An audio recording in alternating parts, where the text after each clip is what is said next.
और इस अध्याय में हम देखने वाले हैं एक महान जागृति को, जो कि यहाँ पर 7 साल के क्लेश काल के समय में होती है।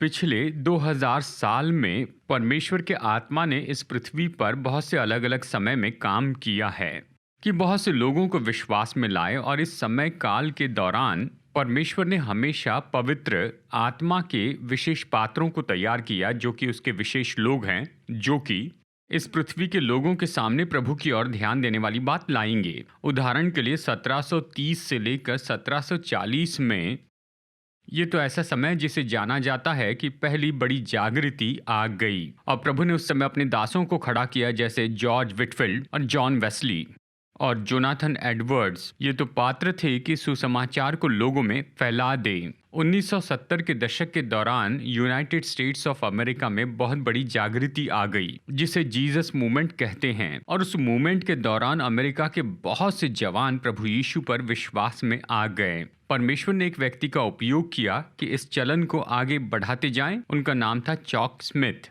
और उन्होंने चर्च की स्थापना की। उनमें से एक चर्च तो मेरा चर्च है, हम उससे आए हैं। लेकिन भूतकाल में जितनी भी जागृति आई उसकी तुलना नहीं कर सकते हैं उस जागृति से जो कि क्लेश काल के समय में आने वाली है। यानी इस पृथ्वी पर इस भयानक समय के दौरान पवित्र आत्मा तो लाखों लोगों के दिलों में काम करने वाले हैं कि उन्हें प्रभु यीशु मसीह के उद्धार के ज्ञान में लेकर आएं। और सुसमाचार के संदेश को फैलाने के लिए जिस प्रचारक का परमेश्वर उपयोग करेंगे, जिसके बारे में आज हम यहाँ पर देखेंगे, वो तो 1,44,000 यहूदी लोगों का समूह है। यानी उस समय प्रभु इन लोगों का उपयोग करेंगे। जब हमने अध्ययन शुरू किया था, यानी 11 संदेशों के पहले प्रकाशित वाक्य की किताब में, मैंने आपको बताया था कि प्रकाशित वाक्य की किताब में ये तो खास करके ऐसा क्रम है जो कि क्लेश काल के समय तक ले जाता है।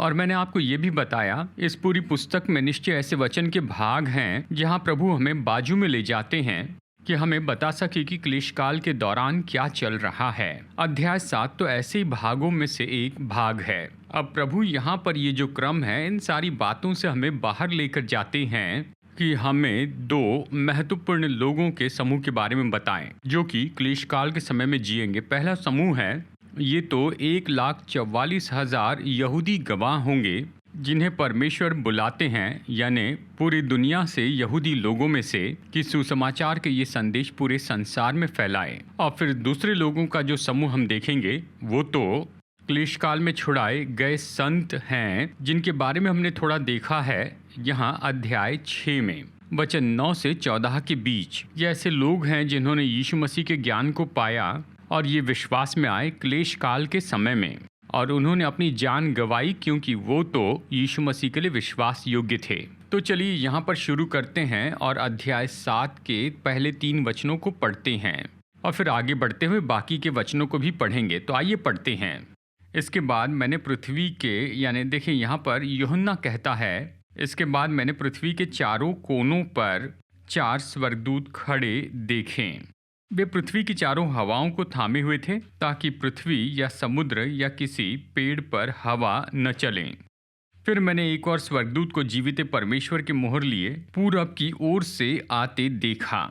उसने उन चारों स्वर्गदूत से, जिन्हें पृथ्वी और समुद्र की हानि करने का अधिकार दिया गया था, ऊंचे शब्द से पुकार कर कहा, जब तक हम अपने परमेश्वर के दासों के माथों पर मोहर न लगा दें, तब तक पृथ्वी, समुद्र और पेड़ों को हानि न पहुंचाना। प्रभु, आज के लिए हम आपको धन्यवाद देते हैं भारत के मेरे भाइयों और बहनों के लिए। और प्रभु, जैसे आज हम आपके वचनों को खोलते हैं, हम प्रार्थना करते हैं कि आप हमारी समझ की आंखों को खोलिए, ताकि हम सच्चाई को स्वीकार करें जो आपने इस वचन में रखे हैं। प्रभु, आपके बहुमूल्य लोगों को जो वचन मैं बता रहा हूँ उसका मार्गदर्शन कीजिए। यीशु के नाम में प्रार्थना करते हैं, आमीन। अब देखिए, यहाँ पर इन 3 वचनों में हम स्पष्ट रूप में देखते हैं कि प्रभु कैसे अपने स्वर्गदूतों की अगुवाई करते हैं कि पृथ्वी की बातों पर प्रभाव डालें। परमेश्वर पूरी बाइबल में स्वर्गदूतों का उपयोग करते हैं कि महत्वपूर्ण बातों की घोषणा करें। उदाहरण के लिए जिब्राइल स्वर्गदूत ने दानियल के सामने घोषणा की कि इस्राएल देश के भविष्य में क्या होगा, और स्वर्गदूत ने ही मरियम के सामने घोषणा की कि वो परमेश्वर के पुत्र को जन्म देगी। वचन हमें बताता, और खासकर प्रकाशित वाक्य की किताब में, कि परमेश्वर स्वर्गदूतों का उपयोग करते हैं कि सच में पृथ्वी पर अपनी योजना पूरी करें। यहाँ पर हम देखते हैं 4 स्वर्गदूत हैं और उनको ये काम दिया गया है, उन्हें ये सामर्थ्य दी गई है कि प्रभाव डालें, कि वो विनाश लाए और न्याय लाए जो कि इस पृथ्वी पर उस समय चल रहे हैं। और हम देखते हैं कि 5वां स्वर्गदूत है जो इन 4 स्वर्गदूतों से कहता है, जो पृथ्वी की हवाओं को थामे हुए हैं, कि वो रुके रहें और पृथ्वी पर कोई हानि न पहुंचाए जब तक कि वो अपना काम पूरा न कर लें। और इस 5वें स्वर्गदूत का मिशन ये है कि वो कुछ लोगों के माथे पर मोहर लगाए, उन लोगों के माथों पर जिन्हें परमेश्वर ने अपने विशेष प्रचारक के रूप में बुलाया है। अब वचन में जो मोहर है वो तो ये जो दर्शाती है कि ये जो चीज़ है इसके मालिक कोई और हैं, और बाइबल हमें सिखाती है कि परमेश्वर सच में अपने लोगों के ऊपर मोहर लगाएंगे जिन्हें वो अपने लोग कहते हैं। अब देखिए, ये जो मोहर है ये तो ऐसी दिखने वाली चीज़ नहीं जिसे लोग हम पर देख सके। ये एक आत्मिक चिन्ह है जो ये बताती है कि हम तो प्रभु के हैं। उदाहरण के लिए बाइबल सिखाती है कि आप और मैं जो यीशु पर विश्वास करते हैं, हम पर परमेश्वर की मोहर लगी है छुटकारे के दिन के लिए। अब विश्वासी पर ये जो मोहर लगी है यीशु मसीह के द्वारा, इसके बारे में हमें बताया गया इफिसियों अध्याय 1 वचन 13 और 14 में। यहाँ पर ये इस तरह से बताता है, और उसमें यानी यीशु में जब तुमने सत्य का वचन सुना जो तुम्हारे उद्धार का सुसमाचार है, और जिस पर तुमने विश्वास किया, प्रतिज्ञा किए हुए पवित्र आत्मा की छाप लगी। वो उसके मोल लिए हुओं के छुटकारे के लिए हमारी मिरास का बयाना है कि उसकी महिमा की स्तुति हो। यहाँ पर यह बताया गया है कि बहुत ही अलौकिक प्रक्रिया के द्वारा, यानी जब हम प्रभु यीशु मसीह पर विश्वास करते हैं, परमेश्वर हमें अपनी पवित्र आत्मा देता है कि वो हम में वास करे। और यही तो वो गारंटी है कि हम तो हमेशा के लिए परमेश्वर के हैं। ये तो हम किसी के हैं, इस तरह की जो भावना हम में है, ये तो निश्चित साबित किए जाएंगे 1,44,000 यहूदी गवाहों के द्वारा, जिन्हें हम यहाँ पर इन वचनों में देखने वाले हैं। और जब हम प्रकाशित वाक्य अध्याय 14 वचन 1 को देखेंगे, हम ये सीखेंगे कि ये मोहर जो कि इनके माथों पर लगाई गई थी, इन 1,44,000 गवाहों पर, ये सच में उनके माथों पर परमेश्वर का नाम लिखा था। और ये मोहर जो इन यहूदी विश्वासियों पर लगी होगी, ये उस पशु के चिन्ह के विरुद्ध में है जिसके बारे में हम यहाँ प्रकाशित वाक्य 13 में पढ़ने वाले हैं, कि हर एक व्यक्ति जो ख्रिस्त विरोधी की आराधना करता है उन पर ये मोहर होगी। अब ये हमें महत्व बताता है कि परमेश्वर जो विश्वासियों पर अपनी छाप लगाएंगे वो क्या है। परमेश्वर की आत्मा जो हम में रहती है वो हमें बचाकर रखती है उन सारे नकली अद्भुत कामों के द्वारा भरमाए जाने से, जो कि शत्रु शैतान शायद इस पृथ्वी पर लेकर आए। उदाहरण के लिए 2 थिस्सलुनीकियों अध्याय 2 वचन 9 और 10 में हम पढ़ते हैं, उस अधर्मी का आना यानी ख्रिस्त विरोधी का शैतान के कार्य के अनुसार सब प्रकार की झूठी सामर्थ और चिन्ह और अद्भुत कामों के साथ, और नाश होने वालों के लिए अधर्म के सब प्रकार के धोखे के साथ होगा, क्योंकि उन्होंने सत्य से प्रेम नहीं किया जिससे उनका उद्धार होता। ये कहता है जब ख्रिस्त विरोधी सामने आएगा वो तो बहुत ही ज़्यादा उन पर प्रभाव डालेगा, पृथ्वी पर के ऐसे लोगों पर जिन पर परमेश्वर की मोहर नहीं लगी है, और वो भरमाए जाएंगे। तो यहाँ पर इस पृथ्वी के ऊपर जितने भी लोग रहेंगे उनमें से ज़्यादातर लोग भरमाए जाएंगे।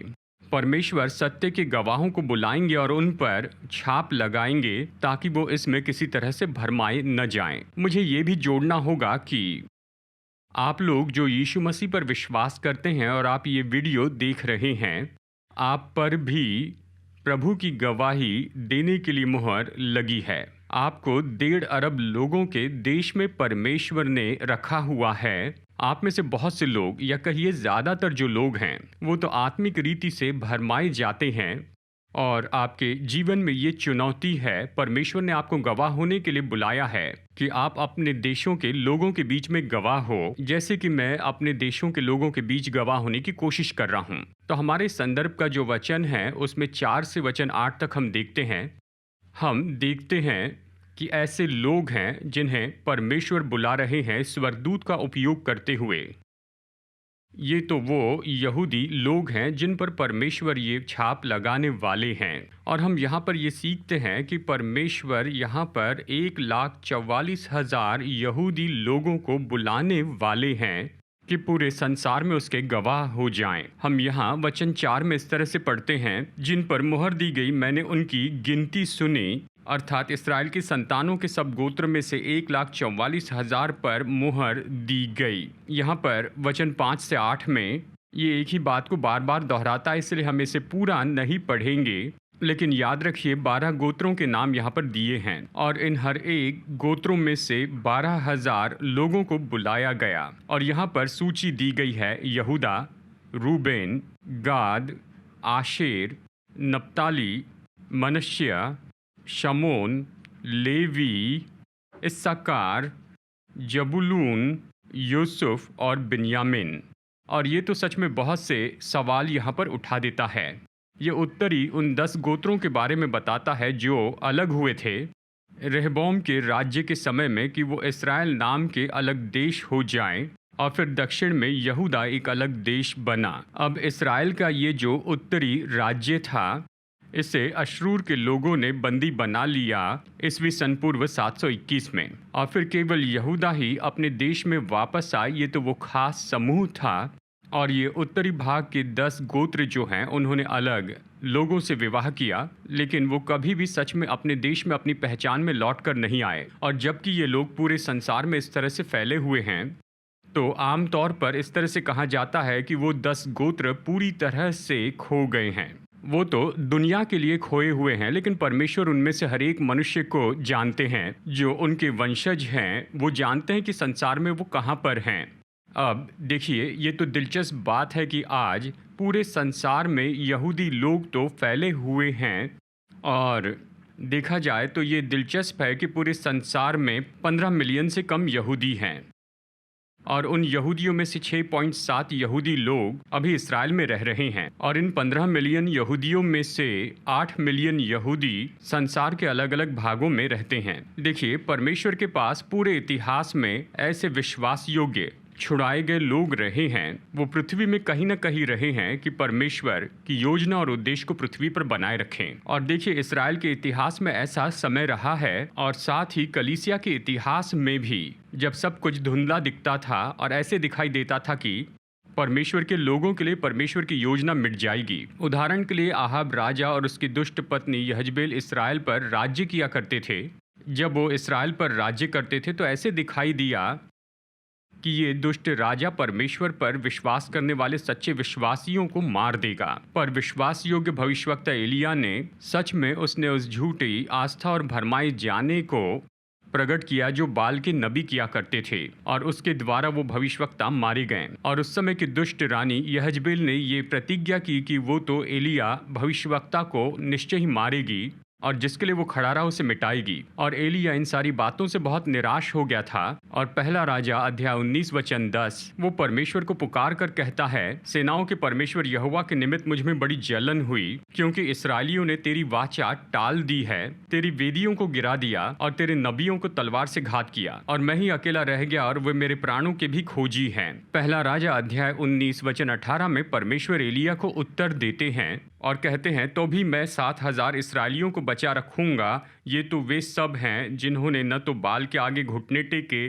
न मुंह से उसे चूमा है। देखिए, इस समय एलिया की जो परिस्थिति थी बिल्कुल उसी के जैसे, यानी सब कुछ कितना भी बुरा क्यों ना हो जाए उस क्लेश काल के समय में, चाहे वो कितना भी बुरा दिखे। और देखिए, जैसे बहुत से लोग ख्रिस्त विरोधी के पीछे चलेंगे, पर प्रभु अपने उद्देश्यों को बनाए रखेंगे इन 1,44,000 गवाहों के द्वारा। यहाँ पर वचन 5 से वचन 8 तक जब हम देखते हैं तो यहाँ पर यह बात बहुत ही स्पष्ट है कि इन गवाहों को जिन्हें परमेश्वर ने बुलाया है वो तो केवल यहूदी लोग हैं। और जबकि हम कह रहे हैं कि ये तो यहूदी हैं, और फिर भी इतनी सदियों में अलग अलग मसीह फिरके आए, वो इस तरह से बताने की कोशिश कर रहे थे कि ये जो लोग हैं वो सच में यहूदी नहीं हैं, लेकिन वो तो हमारे सदस्य हैं, यानी उनकी आस्था और उनकी विधियों के। उदाहरण के लिए एक समय ऐसा था जब एक समूह जिनका नाम है सेवेंथ डे एडवेंटिस्ट, उन्होंने ये दावा किया कि क्लेश काल के समय के ये जो संत हैं वो उनके आस्था के समूह से आएंगे। और यहोवा विटनेस नाम के समूह ने इसे कई साल तक सिखाया कि 1,44,000 जो गवाह हैं जिनके बारे में प्रकाशित वाक्य 7 में बताया है, वो तो सच में उनके धार्मिक समूह के लोग होंगे। और इन सारी घोषणाओं में समस्या ये है कि उनमें से कोई भी यहूदी लोग नहीं हैं, और उनमें से किसी भी लोगों के समूह के बारे में यहाँ वचन 5 से 8 में नहीं बताया गया है। यानी ये तो एक और घटना है जहाँ पर ऐसे कुछ लोग हैं जो कि ये दावा करते हैं कि यीशु के पीछे चलते हैं, वो वचन के सही रूप में पढ़े जाने से दूर रहते हैं कि दूसरे अर्थों को लेकर आए जो कि वचन में नहीं हैं। अब देखिए, पूरी तरह से एक भाग है थियोलॉजी में, मैं कहूँगा कि वो तो गलत थियोलॉजी है, जिसे बदलने की थियोलॉजी कहते हैं, जो कोशिश करते हैं कि इस तरह के वचनों को बिल्कुल सही तरह से न पढ़ें, खास करके जबकि इनका संबंध यहूदी लोगों से है। अब ये बदलने की जो थियोलॉजी है,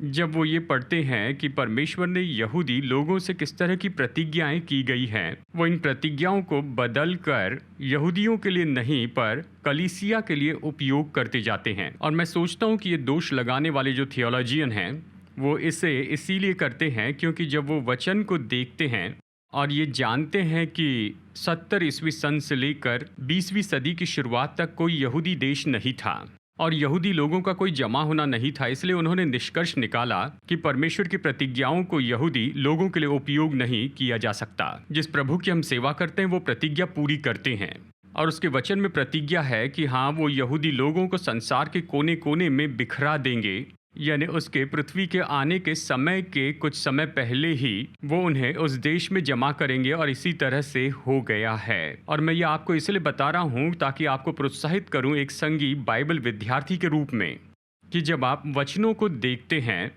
तो वचन का जो असली संबंध है उसके अनुसार से इसे देखें। परमेश्वर के बारे में अनुमान मत लगाइए, उसने जो कहा वो सच है। अब यहाँ पर 12 गोत्रों की ये जो सूची है उसमें एक और दिलचस्प बात है, परमेश्वर हर एक गोत्र में से 12,000 लोगों को चुनते हैं।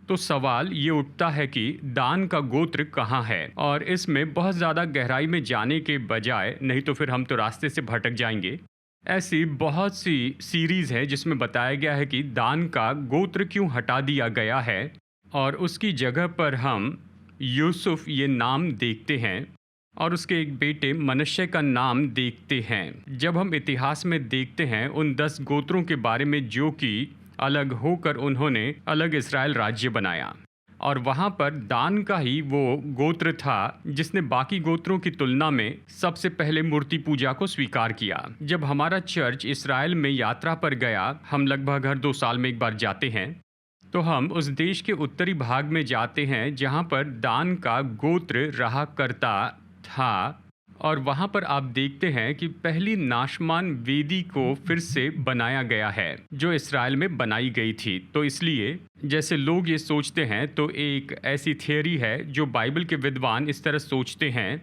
दान को जानबूझकर 12 गोत्रों की इस लिस्ट से निकाल दिया गया क्योंकि दान के जो लोग थे वो मूर्ति पूजा स्वीकार करने के लिए तैयार थे, इसलिए उन पर भरोसा नहीं किया गया कि वो क्लेश काल के समय में सत्य का वचन लेकर चले। और निश्चय इस तरह की थ्योरी के लिए वचन में कुछ बताया गया है उस भविष्यवाणी के कारण जो कि दान के पिता ने की थी, यानी याकूब ने, जिसका नाम बदलकर इसराइल रखा गया। उसने अपने हर एक पुत्र के ऊपर में भविष्यवाणी की, और उत्पत्ति अध्याय 49 वचन 17 बताता है विशेष करके उसने अपने पुत्र दान के बारे में क्या कहा। इस वचन में हम पढ़ते हैं, दान मार्ग में का एक सांप होगा और रास्ते में का एक नाग होगा जो घोड़े की नली को डसता है, जिससे उसका सवार पछाड़ खाकर गिर पड़ता है। देखिए, इस वचन का यहाँ पर इस तरह से अर्थ लगाया गया है क्योंकि दान ने अपनी मर्जी से मूर्ति पूजा को स्वीकार किया था, तो वो तो भरमाने वाली शक्ति और रुकावट डालने वाला होगा बाकी इस्राएलियों को सच्चे परमेश्वर की खोज करने में। अब मैं आपका ध्यान एक और महत्वपूर्ण बात की ओर लेकर आना चाहता हूं कि पवित्र आत्मा का काम क्या होगा इन 1,44,000 गवाहों के जीवन में। और देखिए, ये तो ऐसी बात है जो कि परवाह की बात है, और ये तो आधारित है पौलुस ने दूसरा थिस्सलुनीकियों में लिखा था अध्याय 2 में। ये तो पवित्र आत्मा के बारे में है, वो तो क्लेशकाल के शुरू में ही उठा लिया जाता है। दूसरा थिस्सलुनीकियों अध्याय 2 में देखिए, पौलुस यहाँ पर बताता है ये दो महत्वपूर्ण बातें हैं जो कि पृथ्वी पर पहले होनी जरूरी है। इसके पहले कि ख्रिस्त विरोधी आए और क्लेश काल शुरू हो जाए। और इन दो घटनाओं में से पहली घटना तो दूसरा थिस्सलुनीकियों अध्याय 2 वचन 3 में बताई गई है। यहाँ पर वो कहता है, ख्रिस्त विरोधी का दिन तो तब तक नहीं आएगा जब तक कि लोग आस्था का त्याग न कर लें। अब ये आस्था या धर्म का त्याग करना जो वचन में लिखा है, यानी ये तो वो गलत शिक्षा है जो कि बड़ी कलीसियाओं के अंदर प्रवेश करेगी। और गलत शिक्षा से मेरा अर्थ है कि लोग जो है वो तो मसीह की कलीसिया में वो तो हटना शुरू हो जाएंगे विश्वास के पुराने विचारों से। और दूसरी बात जो पौलुस बताता है कि ख्रिस्त विरोधी के आने के पहले ये होना ही है, हम इसे दूसरा थिस्सलुनीकियों अध्याय 2 के वचन 6 से 8 में देखते हैं। कहता है, तुम उस वस्तु को जानते हो जो उसे अभी रोक रहा है कि वो अपने ही समय में प्रकट हो, क्योंकि अधर्म का भेद अब भी कार्य करता जाता है, पर अभी एक रोकने वाला है, पवित्र आत्मा के बारे में कहता है। और जब तक वो दूर न हो जाए वो रोके रहेगा, तब वो अधर्मी प्रकट होगा जिसे प्रभु यीशु अपने मुंह की फूंक से मार डालेगा और अपने आगमन के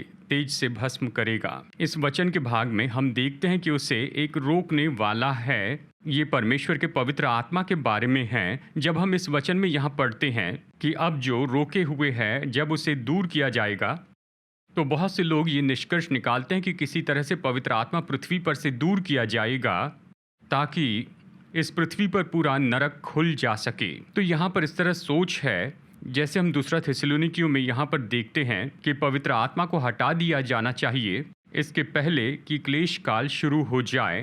तो ये कैसे हो सकता है कि यहाँ पर फिर से पवित्र आत्मा उपस्थित हो गया है, और कैसे प्रकाशित वाक्य अध्याय 7 में वो 1,44,000 गवाहों पर मुहर लगा रहा है। तो जब आप इन दोनों वचनों को देखते हैं और सही समझ रखते हैं कि यहाँ पर सच में क्या बताया गया है, दूसरा थिस्सलुनीकियों अध्याय 2 में ये रोकने वाली शक्ति जिसके बारे में दूसरा थिस्सलुनीकियों अध्याय 2 में बताया गया है, यहाँ पवित्र आत्मा तो कलीसिया के बीच में काम कर रहा है, क्योंकि ये पवित्र आत्मा है जो विश्वासियों के हृदय में, यानी आपके और मेरे, जिसके पास सच में पृथ्वी पर रोकने की सामर्थ होती है ताकि वो किसी रीति से बुराई को जांचते रहे।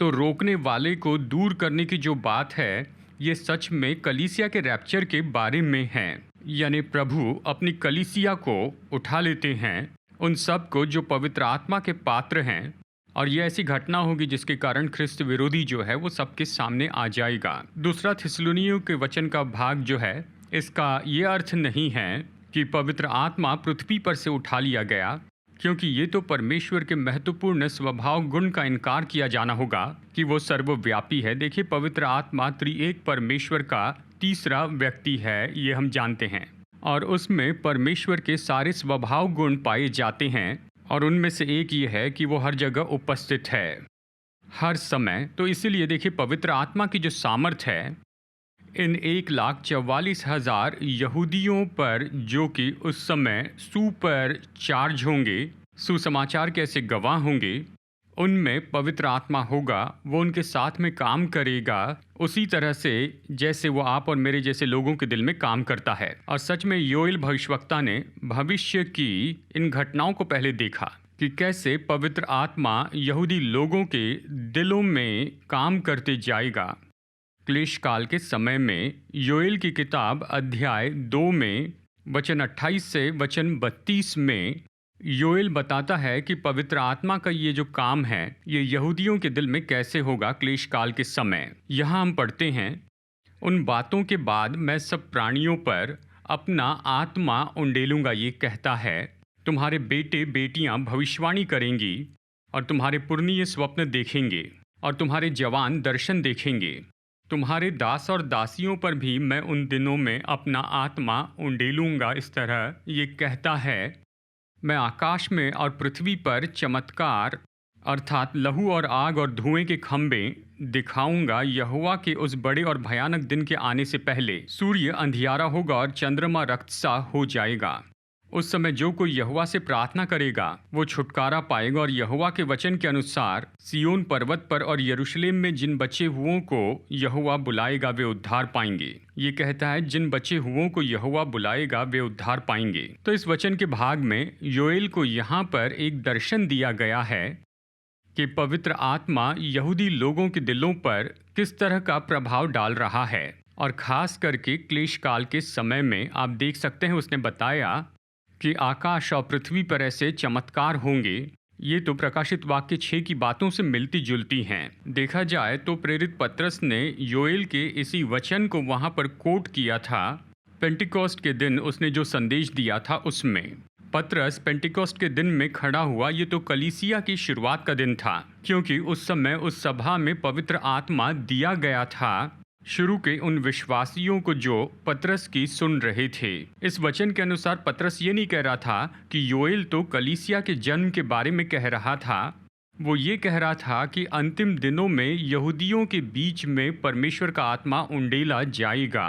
ये तो कलीसिया पर उस पवित्र आत्मा के उंडेले जाने के जैसे होगा जो कि पेंटिकॉस्ट के दिन हुआ था। ये तो परमेश्वर का सिद्ध रूप में भविष्य जानना है कि उसने अपनी बुद्धिमानी से ऐसे किया कि प्रतिज्ञा के अनुसार यहूदी लोग वहाँ पर उस देश में जमा हुए थे। पर ऐसे भी यहूदी थे जो कि पूरे संसार में फैले हुए थे। और मैं विश्वास करता हूँ और पूरे संसार से कुछ यहूदी ऐसे होंगे जो कि भागी होंगे इस 1,44,000 यहूदी गवाहों के समूह में। और क्लेश काल में परमेश्वर अपने प्रचारक के रूप में इनका उपयोग करेंगे। अब हम इस अध्याय में बताए गए दूसरे समूह के लोगों की ओर आगे बढ़ते हैं।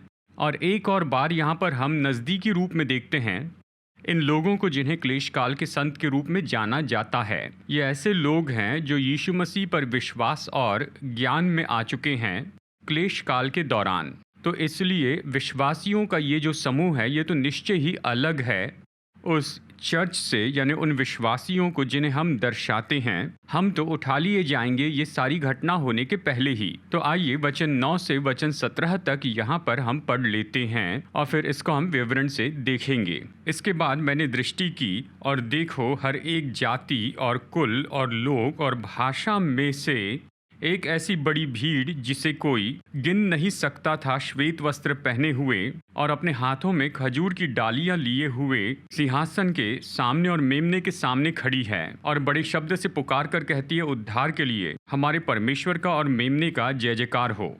और सारे स्वर्गदूत उस सिंहासन और प्राचीनों और चारों प्राणियों के चारों ओर खड़े हैं। फिर वे सिंहासन के सामने मुंह के बल गिर पड़े और परमेश्वर को दंडवत करके कहा, आमेन। हमारे परमेश्वर की स्तुति और महिमा और ज्ञान और धन्यवाद और आदर और सामर्थ और शक्ति युगान युग बनी रहे। ये सब युगान युग बनी रहे, आमेन। इस पर प्राचीनों में से एक ने मुझसे कहा, ये श्वेत वस्त्र पहने हुए कौन है और कहाँ से आए हैं? मैंने उससे कहा, हे स्वामी, तू ही जानता है। उसने मुझसे कहा, ये वे हैं जो उस महाक्लेश में से निकल कर आए हैं। इन्होंने अपने अपने वस्त्र मेमने के लहू में धोकर श्वेत किए हैं। इस तरह से कहा, इसी कारण वे परमेश्वर के सिंहासन के सामने और उसके मंदिर में दिन रात उसकी सेवा करते हैं। और जो सिंहासन पर बैठा है वो उनके ऊपर अपना तंबू तानेगा। वे कभी भूखे और प्यासे न होंगे और न उन पर धूप न कोई तपन पड़ेगी। इस तरह कहता है, क्योंकि मेमना जो सिंहासन के बीच में है उनकी रखवाली करेगा और उन्हें जीवन रूपी जल के सोते के पास ले जाएगा। परमेश्वर उनकी आंखों से सब आंसू पोंछ डालेगा। कुछ लोग परमेश्वर पर दोष लगाते हैं कि परमेश्वर ने पृथ्वी पर ऐसे भयानक न्याय भेजे हैं जिसने कई लोगों की जानें ले ली हैं। लेकिन वो इस बात की ओर ध्यान नहीं देते हैं कि यहाँ तक कि न्याय के समय में भी न्याय जो है वो तो पूरी तरह से सही बात है, परमेश्वर फिर भी लोगों को बचाने का दिल रखते हैं, जो उसे अपना हृदय देना चाहते हैं। पतरस इसे अच्छे से बताता है परमेश्वर के प्रेमी और दयालु हृदय के बारे में, जब उसने दूसरा पतरस 3:9 में कहा, प्रभु अपनी प्रतिज्ञा के विषय में देर नहीं करता, जैसे देर कुछ लोग समझते हैं, पर वो तुम्हारे विषय में धीरज धरता है और नहीं चाहता कि कोई नष्ट हो, वरन ये कि सबको मन फिराव का अवसर मिले।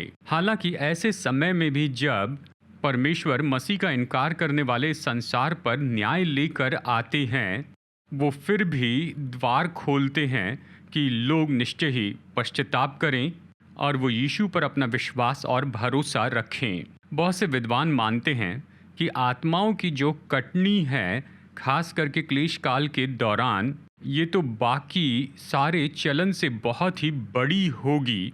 कलीसिया के युग में जो सुसमाचार हुआ उससे भी बढ़कर। देखिए यहाँ पर वचन 9 में ये इसके बारे में बताता है, कहता है, इसके बाद मैंने दृष्टि की और देखो एक बड़ी भीड़ जिसे कोई गिन नहीं सकता था। वो हर एक जाति और कुल और लोग और भाषा में से एक बड़ी भीड़ थी। इस विवरण का अर्थ है कि इस पृथ्वी पर लाखों करोड़ों लोग जो यहाँ पर क्लेश काल के समय होंगे, वो यीशु मसीह के ज्ञान को जान पाएंगे और उसे अपना प्रभु और उद्धारकर्ता के रूप में स्वीकार करेंगे। हमें ये समझना होगा कि जब ये क्लेश काल शुरू हो जाएगा तो इस पृथ्वी की जो जनसंख्या होगी वो तो अब तक के समय में सबसे ज़्यादा जनसंख्या होगी। हमें ये समझना होगा कि शुरू के समय से लेकर सन 1830 के समय तक, तब जाकर संसार की जनसंख्या 1 अरब तक पहुंची और फिर उसके बाद में केवल 100 साल में ही, यानी 1930 में 2 अरब जनसंख्या हुई इस पृथ्वी पर। और फिर बस केवल 30 ही साल में यहाँ, यानी देखिए केवल 30 साल में 1960 में 3 अरब जनसंख्या हुई इस पृथ्वी पर। और आज देखिए 7.7 अरब लोग इस पृथ्वी पर रहते हैं। हालांकि क्लेश काल में ऐसे अरबों लोग जाएंगे, यानी पूरी जनसंख्या में से ये तो केवल कुछ ही ऐसे लोग होंगे जो इस पृथ्वी पर क्लेश काल के समय में होंगे। और हमें ये समझना होगा कि जब इस पृथ्वी पर रैप्चर होगा तो ये जो घटना है उस समय जीवित जो लोग होंगे उन पर बड़ा प्रभाव डालेगी। उदाहरण के लिए बहुत से लोग मुझे जानते हैं कि मैं पास्टर हूँ और जानते हैं कि मैं भविष्यवाणी से सिखाता हूँ। शायद उन्होंने सुना होगा इन बातों को जिन्हें हम यहाँ पर देखते जा रहे हैं, और वो सोचते हैं कि मैं पागल हूँ। और फिर अचानक ऐसा दिन आएगा जहाँ पर जिन लोगों ने प्रकाशित वाक्य की किताब को पढ़ा है और उस पर विश्वास किया है, वो पलक झपकते ही चले जाएंगे और उन्हें याद आएगा कि आप और मैं उन्हें क्या बता रहे थे, कि हमने क्या सिखाया और क्या विश्वास किया। और रैप्चर होने के बाद पृथ्वी पर की ज़्यादा जनसंख्या वो झूठ पर विश्वास करेंगे, भरमाने वाली बात पर, कि उन लोगों के साथ क्या हुआ जो अभी इस पृथ्वी पर नहीं हैं। लेकिन उनमें से कुछ लोग, या कहिए केवल कुछ ही लोग, उन्हें याद आएगा और शायद वचन क्या कहता है इसका ज्ञान उनके पास हो और वो इसके कारण सोचने लगेंगे और इन लोगों की सेवा करेंगे। ये 1,44,000 यहूदी गवाह है जिसके बारे में हमने देखा है। और ऐसे भी लोग होंगे जिन्होंने शायद सत्य को जाना होगा लेकिन उस पर अपने दिल से कभी विश्वास नहीं किया, और अब वो प्रचार करने लगते हैं कि सुसमाचार की सच्चाई को दूसरों को बताएं।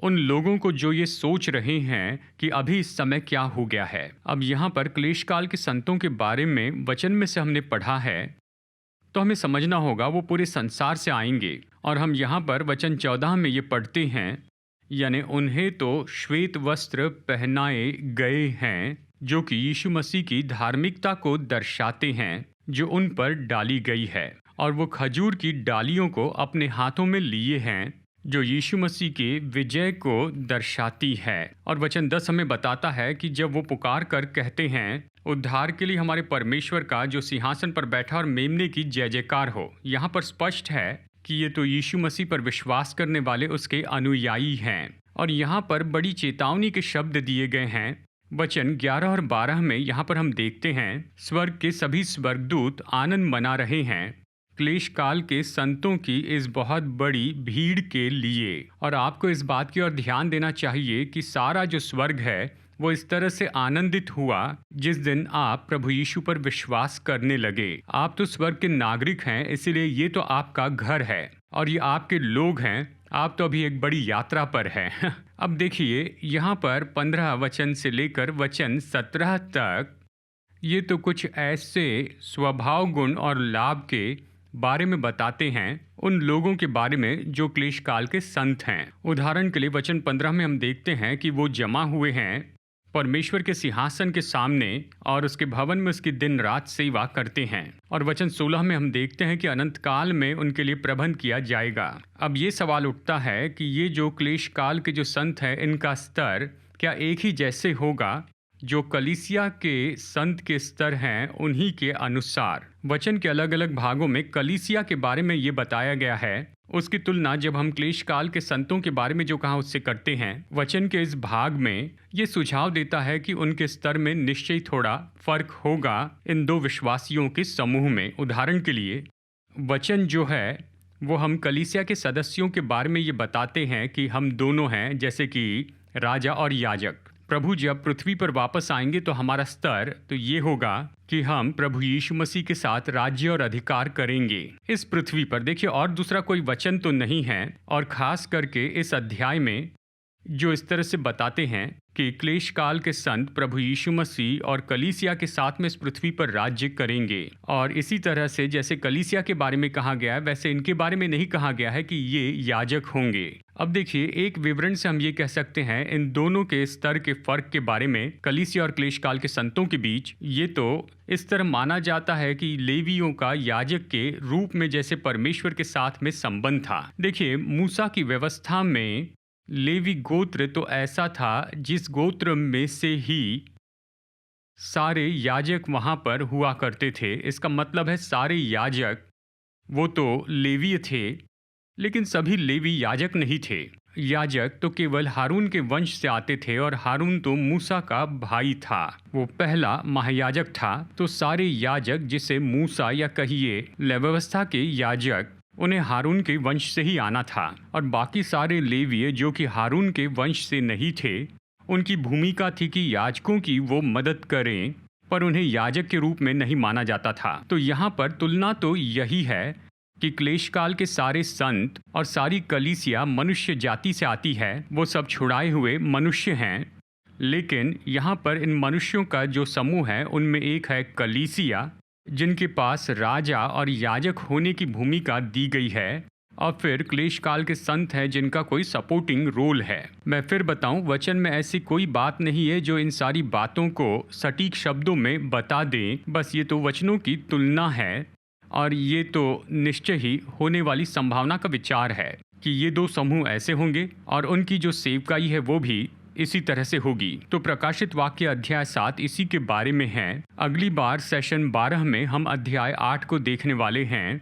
अब यहाँ पर क्लेश काल की घटनाओं का क्रम दिया गया है, ये शुरू होता है। हम यहाँ पर अगले 7 न्याय की बातों को देखेंगे जिन्हें तुरहियों का न्याय कहते हैं। तो अगले सेशन यानी सेशन 12 में मैं आपसे फिर मुलाकात करूंगा। तो आइए प्रार्थना करते हैं। स्वर्गीय पिता, आपका धन्यवाद करते हैं इस समय के लिए जो हमने एक साथ बिताया। प्रभु, हम बहुत ही आभारी हैं मनुष्य जाति के लिए आपके प्रेम के कारण कि आपने मार्ग खोल दिया उन लोगों के लिए जो उस क्लेश काल के भयानक समय में होंगे कि वो यीशु पर विश्वास करके उद्धार पाएं। और जैसे हम आगे बढ़ते हैं, हमारी प्रार्थना है प्रभु परमेश्वर की हम प्रभु के काम में तुरंत पूरी तरह से जुड़ जाएं, कि पृथ्वी पर रहने वाले लोगों को सुसमाचार की सच्चाई बताएं। हमारे समय में आपसे प्रेम करते हैं, आपको धन्यवाद और स्तुति देते हैं यीशु के बहुमूल्य नाम में, आमेन। प्रभु आशीष दे। हमारे साथ जुड़ने के लिए धन्यवाद।